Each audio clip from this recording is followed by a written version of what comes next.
The cover looked absolutely awful, and the formatting was black with blue background, making it impossible to read.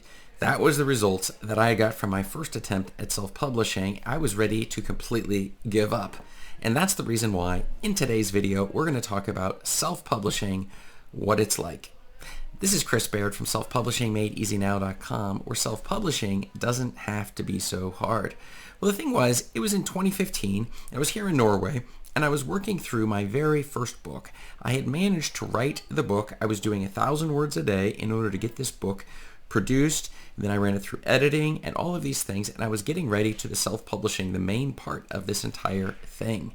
And I wanted to get this book onto the market. I had some really good ideas that I thought would be useful to people, and it turns out over the years, with thousands of copies sold, it has in fact been a useful book for many people regarding achieving your goals.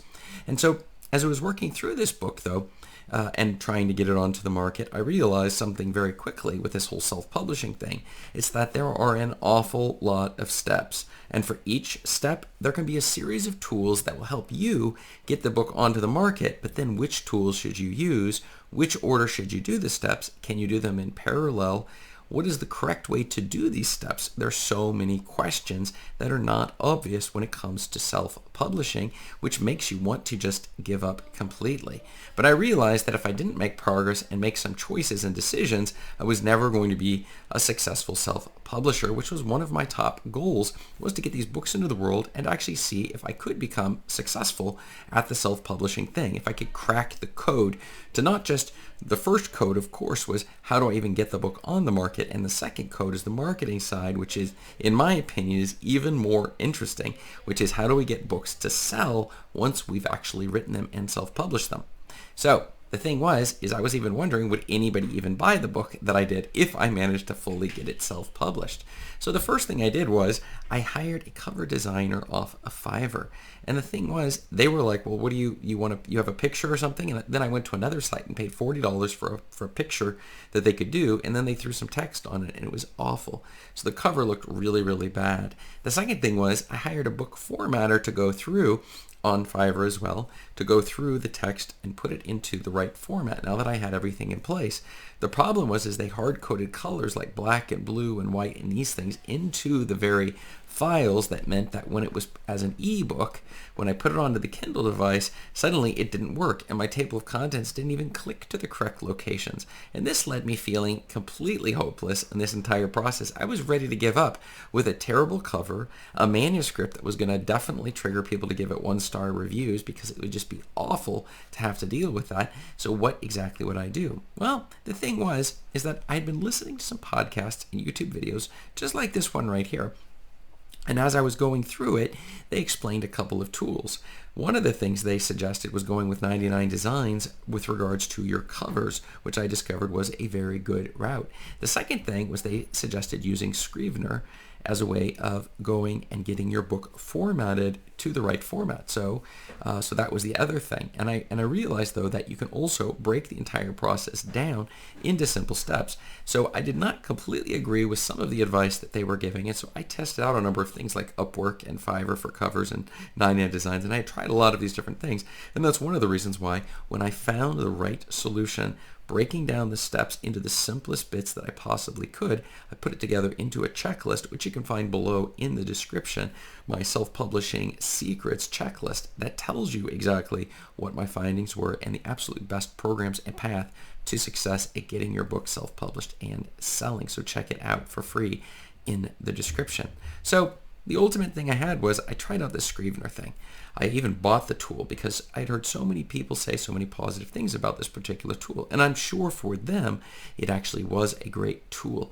But when I started using it and wanted to get my book into the paperback format, I was like, well, where is my table of contents? And so I tried to export it, but then it didn't get the table of contents. And it was like, well, am I supposed to do this manually? And that was when I contacted their team, and they were like, look, it doesn't do that, okay? And they're like, why did you even buy it? You know, just stick with the trial. And sometimes I'm so excited with products, I buy them without even testing them out. But on this particular case, it didn't work for me. Now, I'm sure for other writers, it's fantastic because it's designed to help you keep track of your characters and you can move chapters around.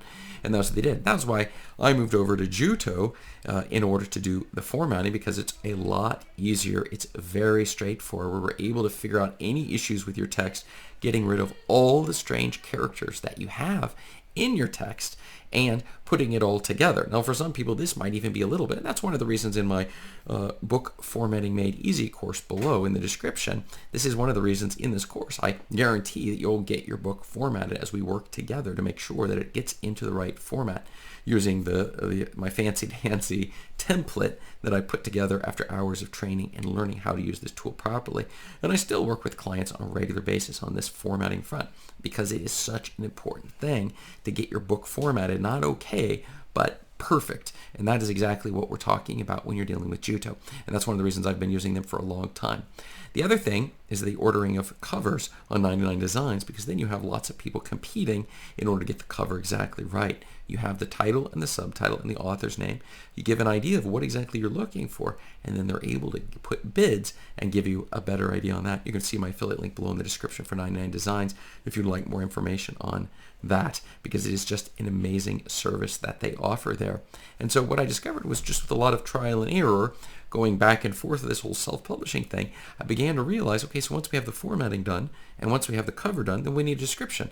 And I found a couple of little cool tricks I usually share with my clients on how exactly to get a perfect description. I use some of the absolute best descriptions on Amazon, and using those as a template, a basis to work from in order to really maximize the sales that we're pulling through on our things. And one of those things, I'll give you a little hint, it's Patrick Fox.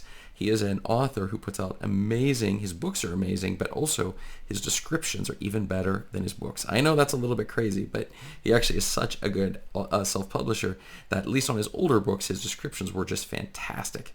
And so that's just a little secret that sometimes usually have to be one of my clients before you get that one, but sometimes I like to just give these things out because it's so important when you're getting your book out there to make sure the description. Just had a session yesterday with a client, and this was exactly it on the descriptions to make sure you're resonating with your target readers. And that was something I had no idea. I didn't understand. I thought a description was to describe the book. I didn't realize the description is about selling the book, which is the same thing like the table of contents and the author's bio. It's not so much about doing the main reason you'd think it'd be there. It's about selling your book and making your book, telling people this book is right for you. And that's something that so many people overlook when they're self-publishing. But how would you even know if you hadn't gone through it with a coach or somebody? And if not me, then go through it with somebody. Sit down and join a program where you can actually go through these things. Find somebody who breaks it down and makes it easy, and invest some money in yourself. That was one of the lessons that I learned with my business coach, paying $200 per session. You get what you pay for. And so I definitely suggest not trying to figure this out yourself and making sure you can save so much time. And if the goal is to make money, you're actually going to make a lot more money when investing in yourself. And that was one of the big lessons I learned on the self-publishing front. And somebody even asked me just in the last couple of days, well, would you do the self-publishing thing again? Would you recommend that? Is this the right choice, or should I go with a hybrid or traditional publisher? And my answer is, why is it that I only hear people complaining who've gone the other routes? The self-publishing route, I just don't meet anybody who's like, man, that was such a waste of time learning this whole self-publishing thing. I really would have done better if I'd paid somebody a ton of money and then see my book not sell, and then I can pay them a ton more money to do marketing that doesn't actually sell my book either. And that's usually what a lot of my clients, they've given it a go with these other companies and they're just not found it to be very happy. Then we sit down, we map out a plan with doing a free discovery session, you find below in the description. As we're moving along, we go through it and take a look at a path and a course that will work for you. And remember, one of the things, this is an important one to remember with discovery sessions in general, it's that it isn't even about additional services. It's just give us a chance where we can break down your exact situation and into bite-sized chunks to show you where you can go. The excitement that for most clients get when they go through a session like this, it gives you direction and guidance, and the motivation that comes from it alone make it worth the free that you pay for it, just a little bit of time. So I would definitely recommend doing that. And so there are lots of free resources, and this is something I was telling one of my other clients recently. It's the idea. He was saying, look, I'm really sorry, I can't really pay the full price for this or for that. And I'm like, look, use the discount codes that you get when you're on my email list. Use these things and cancel afterwards if you need to, which is just fine. My goal is to help as many people as possible, and you should definitely not be paying one more penny than you have to. When I got started, I would get paid, during the month. I would have the money that would be dedicated to the business, and my business would run out of money in the very early days. I'd have to wait until the next month before I could actually do it again. That was what it's like to be a self-publisher when you're on a thread. You just got some dollars to play with every month until you finally crack the code, and then when you have thousands and thousands of dollars coming in a month, well, this makes it much easier. You can hire a team like I've been able to do.